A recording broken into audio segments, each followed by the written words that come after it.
Hola, ¿qué tal? ¿Cómo estás? Hey guys, so this is a video that actually I've been wanting to do for a really long time.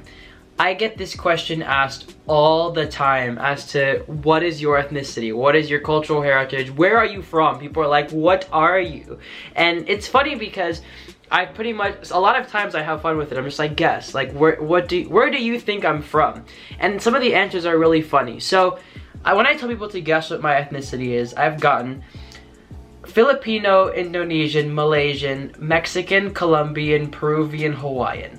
The number one Asian ethnicity that people think I am is Filipino, and the number one Hispanic ethnicity people think I am is Colombian. Both countries seem super cool, and so I'm just super excited to talk about ethnicity, identity, and what you affiliate with your culture. And so yes, what is my ethnicity?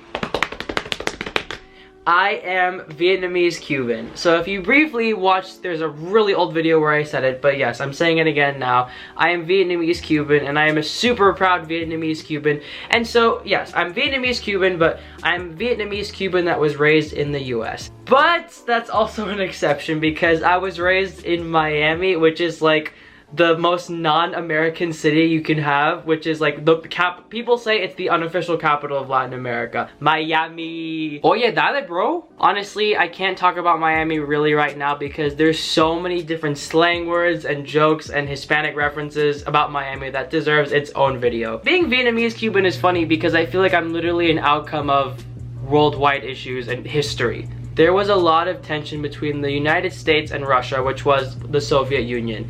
And so I'm not going to get into a huge history lesson. So basically what had happened, which was a really long story that it's honestly too long to get into. There's a book like this thick about my family history and about my origin, but pretty much my granddad was Italian. He was an Italian American, and he was studying at a university in Washington, D.C. And so he fell in love with a Puerto Rican assistant. And so they got married, and they were having their own family, and they were having kids. And he graduated medicine and was a flight surgeon serving in the United States forces in the Vietnam War, in the south of Vietnam. He had flight helicopter experience, and he also was on call as a surgeon in case there was an emergency needed. And so he spent a lot of time in the south of Vietnam in a Catholic orphanage.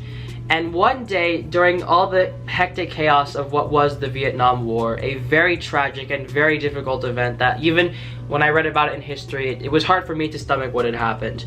And I don't know, I don't really think I can properly summarize what happened in the Vietnam War because I don't want to do it wrong, and I don't really feel like I have the time or the proper knowledge to accurately say everything that happened in the Vietnam War, but I will say to Google it yourself. Either way, it's tough. War is awful, and war is just really tough on a country's history, regardless of whatever side is what, or whatever side is good or bad. And so, in some crazy, really sad way, two Vietnamese twin babies were left on a basket in a Catholic orphanage in the south of Vietnam. And so the Catholic nuns approached the basket and didn't know what to do. And so they took the babies in and raised the babies with the other orphans in the orphanage. We don't know anything about the parents of those babies. And so my granddad, who was serving in the United States forces and spending a lot of time in Vietnam, would regularly go and visit the orphanage. And he would see the two babies. And it was sort of this crazy and beautiful immediate connection that both him and the two babies had with each other. He would play with the kids, the babies would come and crawl and cuddle with him, and they would laugh, and they were really little, but yes, he did have a really special connection with the babies. So much so that over his time in Vietnam, he decided that he wanted to adopt both the Vietnamese babies, which was a very long and complicated process. It's very difficult to adopt someone, especially from another country, especially from Vietnam at that time. It took him many months to get the situation handled, a lot of paperwork back and forth. He had to take them to Ho Chi Minh City. He met the president of Vietnam. Finally, when he was taking the Vietnamese babies out, it was really hard, he told me, because he was taking the Vietnamese babies out of Vietnam, and the other babies were in the orphanage, the other kids were like, take me too, and he was like, I'm sorry, I can't. And it's like the kids don't know how long and hard it was to have this process handled, and I'm sorry. And it's hard because I can't imagine what that situation must have been like, to be in a war-torn country at the time, and to be around in an orphanage, to be surrounded by children who are experiencing this war firsthand. It must have been traumatic. History is beautiful, but also really, really difficult. And so he adopted the babies and brought them back to the United States. One of those twin babies was my mom. So yes, my mom is descendant from Vietnam. So since they were in a military family, my mom grew up all over the place and eventually was living in DC at the time where she was studying. Meanwhile, turn back the clocks way down to Cuba. My family had come from Spain many generations back, but were descendant eventually in Cuba. They were very, very skilled architects studying in Cuba with lots of architectural experience. And actually, if you look up Cuba, you'll see just the beautiful cultural richness that is Cuba with its architecture. Cuba has a tough history with exploiting sugar to really tough dictators. That's the situation a lot in Latin America. And so comes Fidel Castro. There's a lot I could say about Fidel, and there's a lot I could say about Cuba, but it's just a really touchy subject, and this is kind of hard for me. Both the story of my origins in Vietnam and the story of my origins in Cuba. Both countries were having an extremely difficult time. A lot of issues with communism and a lot of issues with the United States. So at the time, Cuba business was booming, a lot of stuff was happening, and it was such a rich, beautiful country. And my family was doing really well in Cuba at the time. They were really successful, they were really skilled in what they were doing, but Cuba was changing. And so if you want to delve into the history of Cuba, definitely look it up yourself also, because it's a super lengthy story with a lot of different influential people at the time. So pretty much Cuba was becoming a one-party communist state, and my grandparents were like, look, we should leave. We should get out of here before things change dramatically in our lives, and we want to keep things the same, and we don't want to stay here.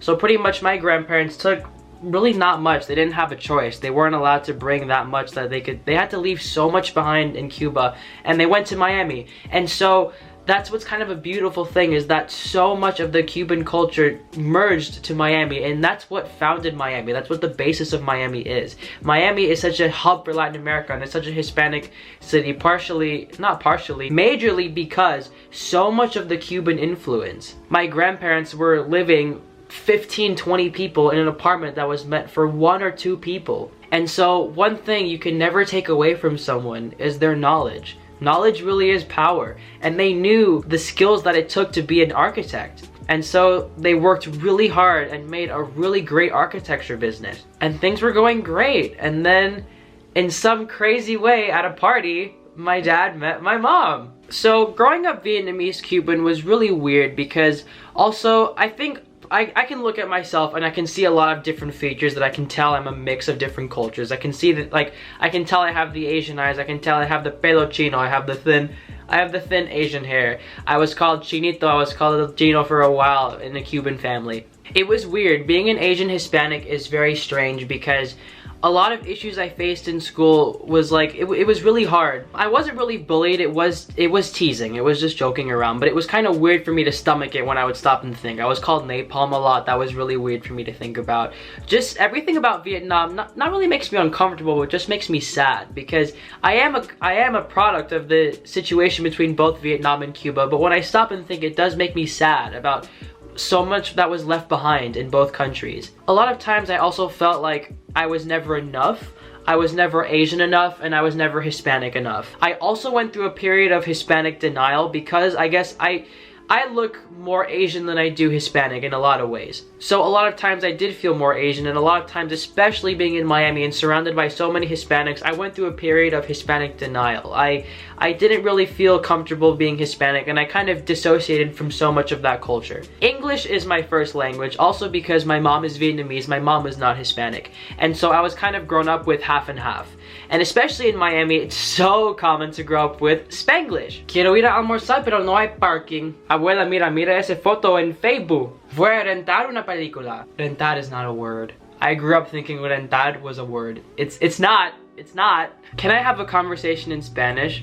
Yeah. Can I write a paper, an academic paper in Spanish? Nah. Do I want to become fully bilingual? Do I want to get the nitty-gritty, correct, accurate, perfect Spanish? Absolutely. Definitely on my bucket list, and I need to do it. I want to really become fully bilingual, and it's part of who I am. Do I know Vietnamese? No. Yeah, I know. I need to get on that one too eventually. And whoa. So many Hispanics get so mad when Americans refer to all Hispanics as Mexicans. Yes, it pisses me the frick off too. I totally understand. But y'all be saying like Chinese, Japanese, Korean, Vietnamese, El Chino, Chinito. Whoa, it does not work like that. Excuse me? Excuse me?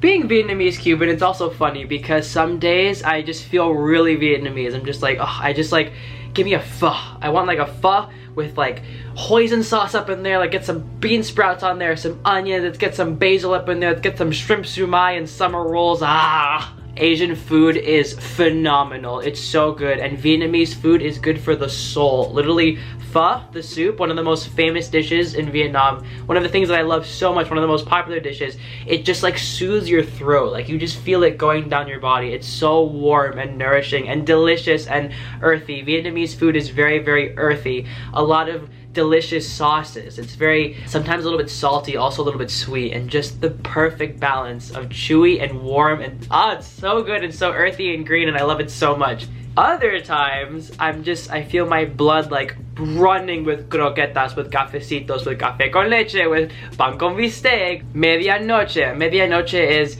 apparently it's just a Miami thing, I don't know, but it's like my favorite freaking flat press Cuban sandwich. I have my favorite little Cuban restaurant that I go to. I get my Cuban coffee, I get my French fries, just put sugar up in there. Cuban coffee. Cuban coffee, there's café con leche, and there's also just a cafecito. So, not all Hispanics are used to this. A cafecito is literally, think of it as you're going out to a party, and when you're at a bar and you're getting a shot, it's like that, but it's coffee. It's literally the most concentrated amount of coffee you could ever have in one shot. And Cubans don't hesitate, they just take it like, hola, ¿cómo está? Another thing about Cubans too in Miami, and just Hispanics in general, you know, when you're at a party, when you're going somewhere, it's like, hola, ¿cómo estás? You give a kiss. Hola. Merry Christmas, Happy Tuesday, see you after the dentist.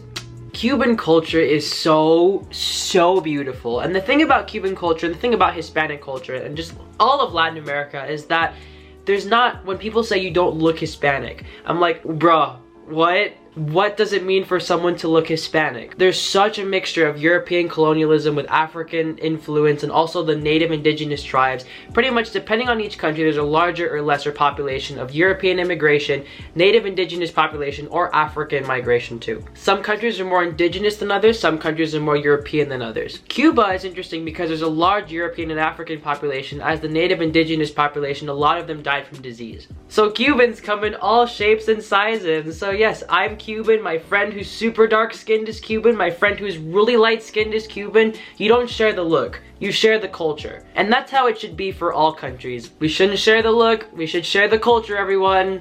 Oye, ya tu sabe. Cuban music is also a mixture of African and European. It's a lot of tropical indigenous music with the drums, and it's just so much fun to dance to. There's salsa, mambo, danzón. Do I know a lot of these dances well? It depends, kind of. Honestly, with my dancing too, and again, I feel like I look more Asian on the outside, but especially in terms of just my personality, in terms of my heart and soul, in terms of like when there's music going, in terms of my romantic love life, is just, like it's just so much fun. Like I just love to be passionate, I love to be romantic, I love to be fluid with my body. When there's music, you just go for it. When my friends are like, I don't know how to dance, or I don't know how to do this, like you don't think about dancing, you just do it. Like you just dance, you just have fun.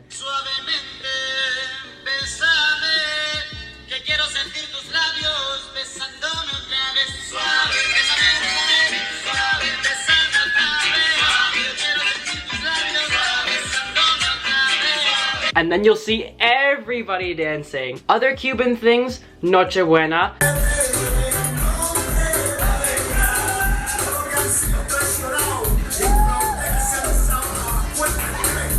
Nochebuena is a night that happens on Christmas Eve that I've pretty much grown up with my entire time. My dad and my grandparents and all my Cuban family. My dad was one of the most proud Cubans ever.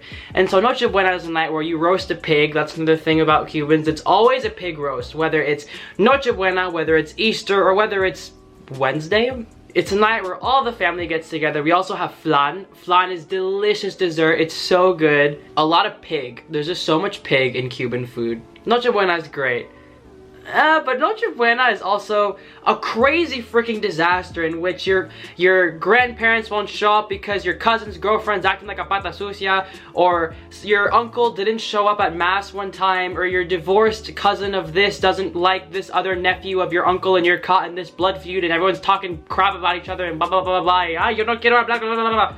When you get Cubans going, oh my god, like vaya con Dios. Especially older generation Cubans. Baseball is also a really big thing with Cubans. Ballet is a big thing with Cubans. Cubans are very Republican. That's another thing too. And especially the older generation, if you get them going about history, it makes sense, and they will just rant. It's really crazy. I try never to talk about politics. And then when Noche Buena is over at the end and all the kids have left, you see the older generation Cuban just sitting out their back having their cigars. Cigars is so common in Cuba. Cigars is so integrated with the culture. You walk into a cigar shop, and I do love walking into a cigar shop. You just smell the it's really nice. I don't smoke cigars, but like it is a really common Cuban thing. It's just kind of beautiful in a way. Dominoes. Cubans also love dominoes. There's lots of domino parks. It's fun. I mean, Cubans, you'll see them, like you'll just see them with their cigars playing dominoes, with their music, just laughing with their Cuban hats, or just having a blast. It's beautiful to watch. And so growing up with all these things just made me realize, especially, I kind of ended my Hispanic denial. I ended my Cuban denial, and now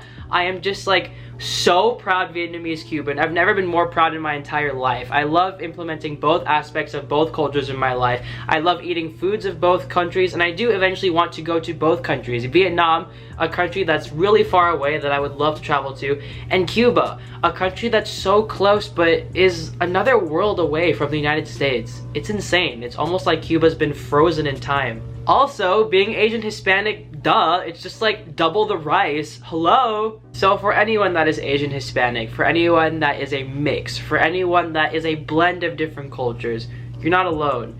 And if you might have identity issues, if you might feel like you're more than one or the other, if you're not enough of one or the other, or you don't fit in with one or the other, you're not alone.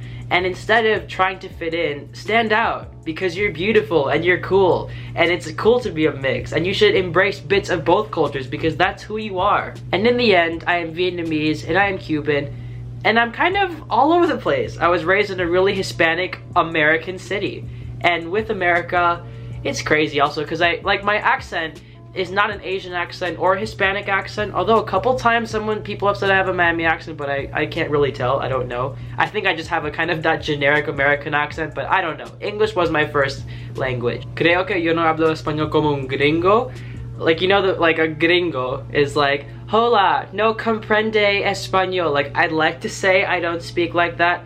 Ah, America, we're just full of mixes. You know, lots of people think that we're all just from the South. A lot of people are like, oh yeah, you have cowboys and you guys have guns. I'm like, I mean, we're just all over the place. We're a mix, we're a melting pot of so many different cultures, so many different ethnicities, and instead of criticizing it, instead of wanting separation of those groups, honestly, it's cool to say you're American. It's cool to say that you're from this country, but you're a mix of this and that. So much, especially of the Western world, is influenced by Europe, is influenced by Asia, is influenced by the indigenous native people that live in Latin America, is influenced by Africa. And instead of taking that, the corruption, instead of taking the hate, instead of putting that all away, and just thinking culturally how rich that is. It's so cool.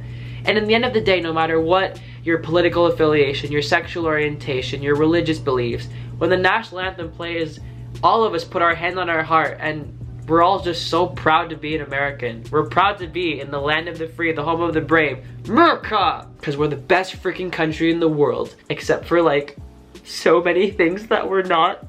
Ah, America. We have a long way to go, and I'm not really gonna get political, as I try to have not gotten political with anything. I don't like to talk about politics, but I do love to talk about culture, and especially being Vietnamese, Cuban, American. I am so proud of all three cultures, and I'm so proud to continue to learn more about all three cultures, to go to both Vietnam and Cuba, to learn more of the language, to learn more of the food. I just have a huge infatuation with the world, and with culture, and with exploring, and with adventuring. So, my Asian Hispanics, where you at? I love you all. We're all beautiful in our own way. And in terms of just, everyone is beautiful. Every culture, regardless of the situation of the country, regardless of government, just looking at the culture, every single culture in the world is beautiful. So where do you come from? And let me know what you guys thought about this. And so a part 2 to this video, I will be featuring my sister as I took a DNA test. So I will talk more about that DNA test in the next video about cultural identity. I hope you enjoyed this video and let me know what you think. Asia de Cuba. Peace out. Adios. Mwah.